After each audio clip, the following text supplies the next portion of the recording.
दिल्ली भाजपा प्रदेश कार्यालय में प्रेस वार्ता कर सांसद मनोज तिवारी ने पत्रकार को संबोधित किया और कहा, दिल्ली जल बोर्ड में लगातार बढ़ रहे घोटाले को उजागर करते हुए बताया कि किस तरह से दिल्ली सरकार जल बोर्ड में भ्रष्टाचार को बढ़ावा दे रही है। और उन्होंने कुछ दस्तावेज के साथ बताया, दिल्ली जल बोर्ड के 477 बैंक खाते हैं, जिनमें से 111 बैंक खातों का जल बोर्ड का पता ही नहीं है। इन खातों में 120 करोड़ से ज्यादा की रकम रखी हुई है। जब भी जल बोर्ड से ऑडिट करने की बात की जाती है तो दिल्ली सरकार के मंत्रियों का बेरुखा जवाब सुनने को मिलता है। इसका जीता जागता उदाहरण इस बार देखने को मिला, जब दिल्ली सरकार में मंत्री आतिश ने उल्टा मुख्य सचिव पर भी पैसे रोकने का एलिगेशन लगा दिया। भारतीय जनता पार्टी यह मांग करती है कि 2015 से अब तक जल बोर्ड का ऑडिट क्यों नहीं हुआ और 76,000 करोड़ का जो कर्ज जल बोर्ड पर है उसे कहां खर्च किया गया, यह बताया जाए। और सांसद मनोज तिवारी ने पूरा लेखा जोखा पत्रकारों को बताया।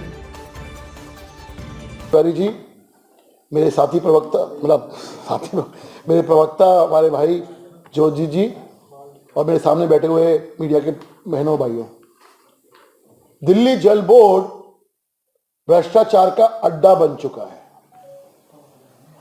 और जब मैं ये बात बोल रहा हूं, अभी मनोज भाई ने भी बताया कि आपके ऊपर 76,000 है।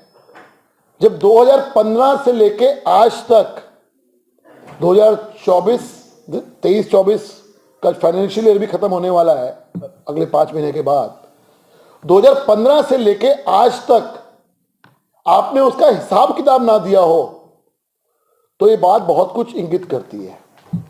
और ये मैं नहीं कह रहा हूं, सीएजी ने उनको 22 चिट्ठियां लिखी हैं, 22, कि आप अपना हिसाब किताब दे दीजिए।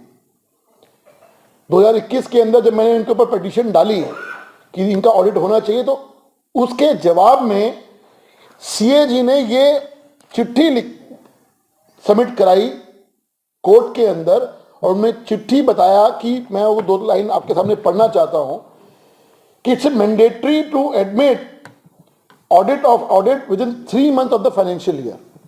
यानी कि एक फाइनेंशियल ईयर अगर खत्म होता है तो 3 महीने के अंदर आपको अपना अकाउंट सबमिट कराना जरूरी है, मैंडेटरी है। उसके बाद आगे लिखते हैं, no production of financial statement में also be mean that AB is not preparing the financial statement in time. This could also mean the financial administration and control are poor and the funds are their disposal are prone to be fraud and delocations. More than that, control of CG audit. Fraud ये शब्द मैंने use नहीं किया, अभी मैंने भ्रष्टाचार का अड्डा बोला।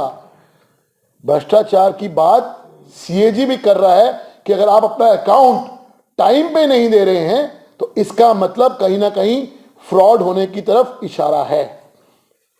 उसके बाद अभी जो लेटेस्ट इन्होंने जो पिटीशन का जवाब दिया, और बड़े इसमें हैरानी वाली बात है, ये जवाब उन्होंने दिया 11/10/2023 को, पिछले महीने। उसमें जो इन्होंने डिटेल दी है कि हम कब कब अकाउंट जमा कराएंगे, 2015 कह रहे हमने फाइनल कर दिया है, ये उन्होंने लिख के दिया है। 2016 की कह रहे हैं कि अभी हम audit as a started on 2017-18 का स्टार्ट किया है। 2018-19 prepare and to be on the before the board, अभी बोर्ड के सामने रखा नहीं है, कब ऑडिट होगा क्या होगा पता नहीं।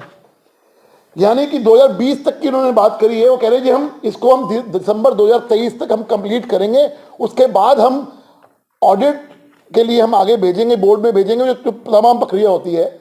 यानी कि अभी भी 21 के बाद का भी कोई जिक्र नहीं है। और बड़ी क्लियरली इन्होंने एक बात बोली है जो बहुत हैरानी करने वाली बात है मित्रों। इसमें कहते हैं कि 3,000 अकाउंटिंग ट्रांजैक्शन डेली होती है, लगभग 3 lakh more and transaction to be complied on the financial department of DGP. अगर यार 3 लाख ट्रांजैक्शंस की वजह से अगर ट्रांजैक्शन हो रही है, इस वजह से आपका अकाउंट डिले हो रहा है, तो ये हास्यास्पद नहीं लगता तो क्या लगता है। सवाल ये है कि दिल्ली जल बोर्ड के ऊपर 76,000 करोड़ का लोन हो और उनके ऊपर जिम्मेवारी क्या है? दिल्ली की यमुना की सफाई। क्या हाल है यमुना का सबको पता है। दिल्ली के अंदर सीवर डालना, आज भी 40-45% सीवर दिल्ली के अंदर नहीं डला हुआ। आज भी लोग बिना सीवर के लोग अपनी जिंदगी जी रहे हैं अनथेस कॉलोनीज के अंदर। आपका काम है पीने का साफ पानी देना, टैंकर 900 से 1400 हो गए, जिसके ऊपर आप हल्ला बोलते टैंकर माफिया। तो ये जो आपके जल बोर्ड के काम है उसको आपने पूरा नहीं किया। और जब हम हिसाब मांगते हैं बीजेपी, अभी परसों 3 दिन पहले 3-4 चीजें हमारे अध्यक्ष ने बताई कि किस प्रकार से फ्रॉड हो रहा है, उसका जिक्र आज मनोज तिवारी जी ने भी किया। क्या दिखाता है? भ्रष्टाचार है इस पूरे के पूरे खेल के अंदर। आतिशी जी, पैसे लेने की बजाय पहले ये तो बता दो कि पिछला 76,000 750 करोड़ गलत ढंग से जुटाया गया पैसा, अगर राहुल गांधी जी और सोनिया गांधी जी उसको सेव करना चाहें या उनके आसपास के लोग उसको सही ठहराना चाहें, तो ये देश समझ लेता है कि वास्तव में ये परिवार जो है बेईमानी में आकंठ डूबा हुआ है। मुझे तो आश्चर्य इस बात का हो रहा है कि ऐसे लोगों पर कार्रवाई में देरी क्यों हो रही है। ये देश में अब एक समय ऐसा आया है जहां अपराधी है। अपराधी चाहे वो कितना भी बड़ा पद पे बैठा हो या फिर वो सामान्य व्यक्ति हो, अगर अपराध किया है तो उसको सजा होना ही चाहिए। राहुल गांधी जी, सोनिया गांधी जी, इन लोगों के द्वारा ये जो जो 750 करोड़ रुपए सीज किए गए हैं, ये दिखाता है कि ये लोग इतने बड़े पदों पे रह के किस प्रकार से भ्रष्टाचार, संपत्ति सीज की गई है। संपत्ति सीज की गई है। तो 750 करोड़ की संपत्ति इलीगल है तभी तो सीज हुई। तो इतने बड़े पदों पे रह के अगर ये लोग इलीगल संपत्तियां बनाते हैं, लूट की संपत्ति बनाते हैं, तो मुझे नहीं लगता है कि अब देश में कोई संस्था इनको माफ करने। अभिषेक मनु सिंह का कहना है कि 5 राज्यों में चुनाव है, ध्यान भटकाने के लिए ये सब किया जा रहा है। कपिल सिब्बल ने भी कुछ इसी तरह के आरोप लगाए हैं, जानबूझकर परेशान किया जा रहा है। मुझे लगता है अब देश में ऐसी व्यवस्था है जहां जांच एजेंसियां जो अपराध के, लूट के, भ्रष्टाचार की जांच कर रही हैं, उनके लिए इलेक्शन इम्पोर्टेंट नहीं, क्योंकि इलेक्शन तो हर महीना कहीं ना कहीं हो रहा है। तो उस इलेक्शन के बहाने आप भ्रष्टाचार की जांच नहीं होने देंगे, ऐसा तो नहीं हो सकता। आखिरी सवाल, अकबरुद्दीन ओवैसी हैं एआईएम के बड़े नेता, तेलंगाना में कल अपनी जनसभा के दौरान पुलिस अधिकारी को वो धमकाते हुए नजर आए। उनके लिए उन्होंने बुरी लैंग्वेज का भी यूज करा।